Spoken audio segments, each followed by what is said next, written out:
എല്ലാ പ്രിയപ്പെട്ടവർക്കും ആരാധനാമൃത ചിന്തകളിലേക്ക് വീണ്ടും സ്വാഗതം. ഇന്നത്തെ ചിന്തയ്ക്കായി മത്തായി എഴുതിയ സുവിശേഷം 11 അധ്യായം അതിൽ 25 26 വാക്യങ്ങൾ വായിക്കട്ടെ.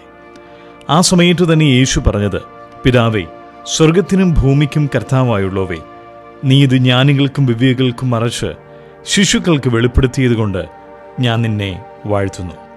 അതേ പിതാവേ, ഇങ്ങനെയല്ലോ നിനക്ക് പ്രസാദം തോന്നിയത്. നമ്മുടെ കർത്താവായ യേശുക്രിസ്തുവിൻ്റെ പ്രാർത്ഥനയാണ് നാം ഇവിടെ കാണുന്നത്. ഇവിടെ കർത്താവ് പ്രാർത്ഥിക്കുന്ന വാചകങ്ങളിൽ നമ്മുടെ മഹോന്നതനായ ദൈവത്തെ ആരാധിക്കുവാൻ നമ്മെ പ്രചോദിപ്പിക്കുന്ന ചില ചിന്തകൾ നമുക്കിവിടെ കാണുവാനായിട്ട് കഴിയും. കർത്താവ് പിതാവിനെ അഭിസംബോധന ചെയ്യുന്നത് ഇങ്ങനെയാണ്: സ്വർഗത്തിനും ഭൂമിക്കും കർത്താവായ പിതാവ് എന്നാണ്.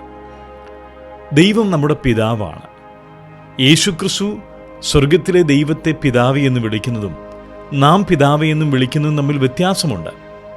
എന്നാൽ ദൈവം നമുക്ക് നൽകിയിരിക്കുന്ന ഒരു വലിയ സൗഭാഗ്യമെന്നത് സ്വർഗസ്ഥനായ ദൈവത്തെ പിതാവ് എന്ന് വിളിക്കുവാനുള്ള ആ യോഗ്യതയാണ്. ദൈവത്തിൻ്റെ മക്കളാക്കി ദൈവം നമ്മെ തീർത്തിരിക്കുന്നു. യോഹന്നാൻ്റെ 1-ാം ലേഖനം 3-ാം അധ്യായം 1-ാം വാക്യത്തിൽ ദൈവമക്കളാക്കി നമ്മെ തീർത്തിരിക്കുന്നു. അതിന് കാരണം ദൈവത്തിന് നമ്മോടുള്ള മഹാസ്നേഹമെന്ന് അവിടെ പറഞ്ഞിട്ടുണ്ട്.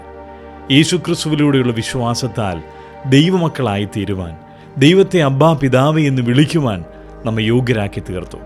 ദൈവം നമ്മുടെ സമീപയാണ്, ദൈവം നമ്മുടെ അരികത്തുണ്ട്. അതുകൊണ്ട് ഈ ദൈവത്തെ പിതാവ് എന്ന് നമുക്ക് വിളിക്കുവാൻ നമുക്ക് ഭാഗ്യം നൽകിയിരിക്കുകയാണ്. വീണ്ടും നമ്മുടെ കർത്താവ് പറഞ്ഞിരിക്കുന്നത് അഭിസംബോധനയിൽ ഇങ്ങനെയാണ്: സ്വർഗത്തിനും ഭൂമിക്കും കർത്താവായുള്ളവയെന്ന്. നമ്മുടെ ദൈവം സകലത്തിൻ്റെ മേലും അധികാരിയായിരിക്കുന്ന മഹാദൈവമാണ്. അരികത്തായിരിക്കുന്ന, സമീപസ്ഥനായിരിക്കുന്ന ദൈവം അതേസമയം ഉന്നതനായിരിക്കുന്ന ദൈവം കൂടെയാണ്. ആ ദൈവം നമ്മെ സ്നേഹിച്ചിരിക്കുന്നു. നമ്മുടെ ദൈവത്തെ നമ്മൾ എത്ര നന്ദി പറഞ്ഞാലും സ്തുതിച്ചാലും മതി വരികയില്ല. തുടർന്ന് ഇങ്ങനെ പറഞ്ഞിരിക്കുന്നു: ഈ ഉന്നതനായ, സമീപസ്ഥനായ, സ്നേഹവാനായ ദൈവം നമ്മോട് എന്താ ചെയ്തിരിക്കുന്നത്? 25-ാം വാക്യത്തിൽ കർത്താവ് തന്നെ ഇങ്ങനെ പറയുന്നുണ്ടല്ലോ: ഇത് ജ്ഞാനികൾക്കും വിവേകികൾക്കും മറച്ചുവെച്ച് ശിശുക്കൾക്ക് വെളിപ്പെടുത്തി നൽകിയിരിക്കുന്നു. എന്താണ്? ഈ ലോകത്തിൽ എത്രയോ ഉന്നതരായിരിക്കുന്ന, മഹാന്മാരായിരിക്കുന്ന, ബുദ്ധിമാന്മാരായിരിക്കുന്ന ആളുകളൊക്കെ ഉള്ളപ്പോൾ തന്നെ നമ്മെ ഓരോരുത്തരെയും, ബലഹീനരായ നമ്മെ ഓരോരുത്തരെയും ദൈവം സ്നേഹിച്ച് ലോകത്തിന് മറച്ചു വെച്ചിരിക്കുന്ന ഈ വലിയ സത്യം നമുക്ക് വെളിപ്പെടുത്തി നൽകിയിരിക്കുകയാണ്. ജ്ഞാനികൾക്കും വിവേകികൾക്കും മറച്ചുവെച്ച ഈ സത്യത്തെ, യേശുക്രിസ്തു എന്ന ഈ രക്ഷാമാർഗത്തെ ദൈവം നമുക്ക് വെളിപ്പെടുത്തി നൽകിയിരിക്കുന്നു. എത്ര നന്ദി പറഞ്ഞാലും സ്തുതിച്ചാലും മതിയാവുകയില്ല.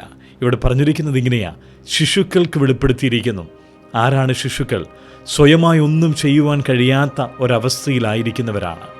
അങ്ങനെയെങ്കിൽ നമ്മുടെ പാപത്തിൻ്റെ രക്ഷയോടുള്ള ബന്ധത്തിൽ ഒന്നും സ്വയമായി ചെയ്യുവാൻ കഴിയാതിരുന്ന നമ്മെ ഓരോരുത്തരെയും സ്വർഗത്തിലെ ദൈവം നാം ബലഹീനരെന്ന് കണ്ട് നമുക്ക് വേണ്ടി രക്ഷ ഒരുക്കി നൽകി, രക്ഷകനെ നമുക്ക് വെളിപ്പെടുത്തി നൽകിയിരിക്കുകയാണ്.